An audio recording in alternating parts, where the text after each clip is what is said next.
and we're done.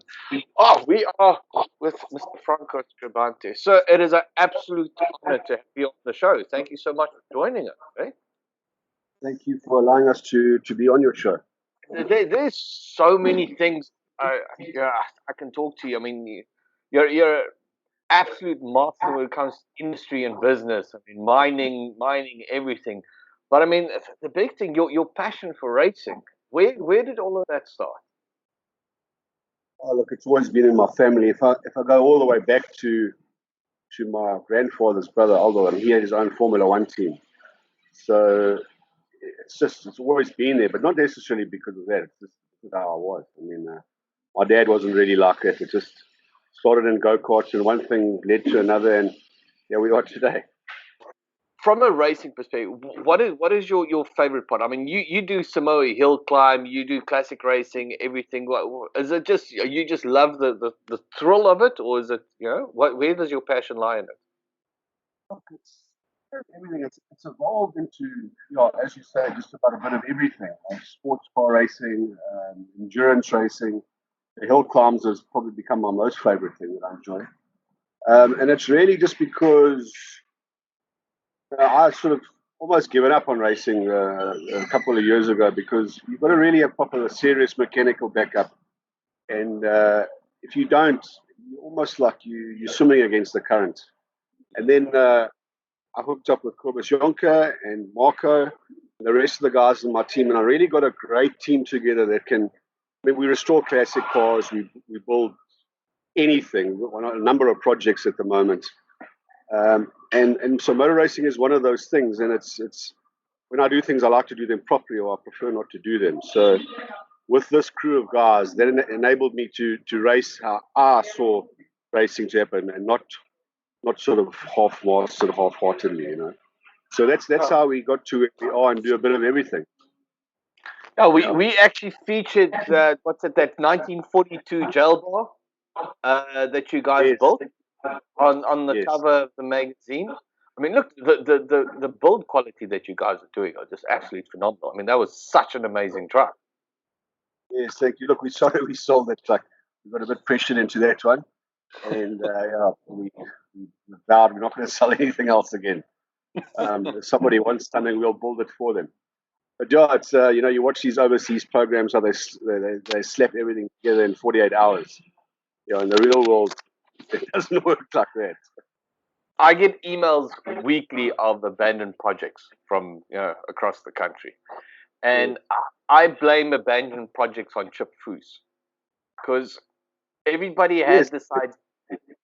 Yeah, everybody had this idea that as soon as you buy an old car, the first thing you need to do is strip it down completely and rebuild it, instead of just driving it and trying to maintain it and building it up from there. So normally the case, the guys have a few beers with their buddies, they get drunk, they strip an entire car in a day, and then it takes them 5 years and to put it back together again because they didn't keep half the parts. Yes. Oh, it's true. I mean, if you look at the background, there's a Ducati Monster that we put into sort of it's a total rebuild. And it's a custom job. It goes along day by day as the direction takes us where we're eventually going to end up, which is somewhere between a street fighter and a scrambler for the road. Now, I mean, Kobus and Co have been on that bike for probably 2 months now. As you can see, we're about halfway. And that's full time, eh? I mean, it's unbelievable. That's the reality of it. And then that is your Porsche, your new race Porsche that's sitting behind you there. Am I right? Yeah, it's basically in hibernation there. It's all ready to go. Everything's ready to go. Just we've got to start motor racing again. So that's why we're tinkering around with all sorts of other projects. We actually pulled out the old Mustang the other day that we remember that car that we wrote off, and we're going to bring it back to life. Oh, I'd love to follow that build if you guys do that, hey? Definitely. Now, last night I had a meeting or view with Scott Birdhill in the US, and he races that F1 Cummins truck at Pikes Peak. So as I was on Pikes Peak's website to now see if I can try and get us some stuff here, I saw your name on the list of competitors. What's this? I mean, I got so excited. I mean, you see South Africa, and of course, no, you get crazy about it. Yeah, look, I mean, that's quite an amazing story, and hopefully it still unfolds. I think my good friendship with Andre Bezuidenhout helped there because he's quite an influential Porsche man worldwide. And yeah, I got invited with him to race in the works by the actual factory. I got phone from Wow. the Porsche American division. Said, "Would you like to drive one of our customer cars?" The other guy next to me would have been Travis Pastrana. So quite a famous bunch, yeah. No, so now it comes down whether you can actually get out the country to get there. Look, I don't think that's going to happen. I don't think it's going to happen this year, but I mean, I'm sure they would stand good on the invite for the following year, understanding where the whole situation is. You know, I mean, we can't get out, nobody else can either. So Yeah, that's true. it is what it is. You know. I mean, but I mean that is so phenomenal to be able to race Samoa and Pikes Peak. I mean, that's just such an accomplishment.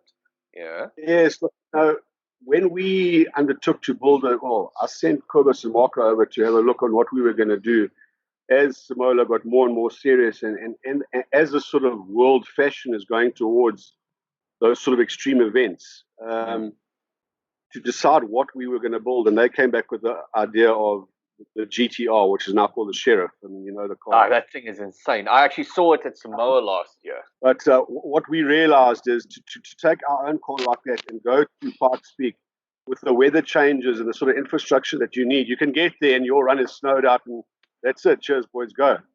So I would further prefer to learn it with the likes of Porsche and their backup before taking that any further. We were going to go to Portugal to the World Championships this year, but that with the GTR. So when that happens again, we will be going to with the GTR to the World Championships. Oh, I can't wait to see that. That GTR, that thing is an absolute beast. Where can you give me some background? Where's that car from? Where was that built originally? The car was built in New Zealand. When I say built, I mean it was a sort of we did half and they did half because the car came largely undeveloped, basically a drag car. So a drag car is a straight line car, and then we had to do a lot of changes and a lot of big teething problems. Like, I mean, that's been one hell of a project. We do feel that we have got the car right now, and for the first time we'll be able to run it on full boost. And we're expecting incredible things out of the car. And because I mean, last year you weren't running at full boost at Samoa last year. No, we were sitting at about 1.2, 1.3. I don't even think 1.3 bars boost. And we had a gearbox problem, so we couldn't use the fifth gear. We had to stretch the fourth gear. All sorts of, I mean, the last run, I think was the last run we would have probably gotten before the gearbox said, that's it. So we are expecting huge drops in the seconds when we got to Samoa again. Chunks of time. I need to find out. I mean, Samoa, as far as I understand, they pushed the dates back. You think Samoa is still going to happen this year? Well, when I ran into Ian Shrosby, he said yes, he definitely wants it to happen. I don't know. I certainly hope so. Yeah, nobody knows at this time. Well, it's just for the area and the infrastructure there. Samoa becomes such a big part of that. What other projects are you guys busy with at the moment? Well, we are busy with the sort of rebuild or rebirth of the Mustang. That car was written off largely on the one side. So Kobus is going to take the suspension and jig it, what was left, and then remake all of that. So in effect, with the RAN and everything where it is, we've got all the parts. We've just got to fix what we've got.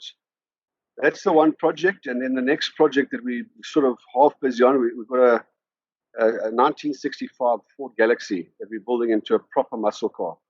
We've got the engine, transmission, we've got a lot of the stuff. So that's about to get underway. And then another interesting project that we've done is the South African Endurance Series is getting quite quite serious these days, and there's some Genettas coming. Apparently, that 7 hour that was going to be in Cape Town is now becoming a 9 hour in Cape Town, with a couple of the Works Genetta teams coming over. So Yeah. we've taken my 26 Chevron. That's a 1970s car with a lot of mods to it, and we've done a lot of aero. We've got a full carbon body. Myself and my two cousins will be driving it. And we actually believe we can take on the likes of the new Genettas and that with what we've done here. So it's going to be very interesting. Yeah, very interesting. With that said, I mean, where do you see racing is going in South Africa? I mean, we've had a bunch of guys on the show that's complaining about MSA and that the support for the racetracks aren't there. Where do you see it? I mean, you in there racing constantly, but you're not, and you're not just in one circuit racing. I mean, you move around through everything. How are you looking at? How do you see racing moving on in South Africa? Look, I mean, there's always the complaints about MSA this, MSA that. I mean, it's been there forever, whether it'll ever change, not. And it will always be there. Yeah, one thing I have noticed is a marked increase in the population at the races. I mean, the numbers, I took a video standing on the top of my truck the other day at Swartkorps. Seems like years ago now, but the place was full. I mean, I think this 9 hour at Kyalami did a hell of a lot for people who had never even been to the motor racing before. And guys who've been to Formula One said, this is even better than Formula One, Mm-hmm. So, once upon a time, racing was great in South Africa. And whether it'll ever get back to that stage, I don't know, because you have television, which ruins things a bit today, because people don't go to the races, they can watch it on TV. But it's definitely up. There's no question between whatever event you go to today as opposed to 2 years ago. The numbers they've increased remarkably. Due to what, I don't know. Can't answer. You think it's maybe the guys are busy upgrading their infrastructure and making it more accessible to the guy on the street? I mean, look, South Africa's always been, we love racing, we love cars. It's across races and everything. That's our biggest thing. Maybe is the fact that like Kyalami and the upgrades and stuff that they're doing. Well, our events are maybe reaching a little bit more of international level than what it used to. It's two ways, because Kyalami has definitely become less accessible to your average guy. Yet, because it's so upgraded, the professional vibe or look that it gives off definitely puts one back where one was 30 years ago in motor racing in South Africa. People are looking again, what is happening here? I mean, I hear that there was quite a remarked increase of via Ian Shrosby of people who were going to race at the hill climb coming from overseas. Yeah. Now, Samoa is a very short hill climb, yet it's gained so much popularity. It's almost like one of the main hill climbs in the world now. So something's definitely happening. And I think maybe the improvements at Kyalami and what people saw just being there once at the 9 hour took things to a new sort of level of professionalism that's been missing for a few years. Yeah. With your comment on Samoa, we've been talking to Big Red in the US. That's the world's fastest Camaro. That 1969, yes. And no, that was the biggest comment that they made on Samoa. It's very short. I mean, it's only at 1.6 or 1.7 kilometers. Am I right? 8 or 9. Yeah.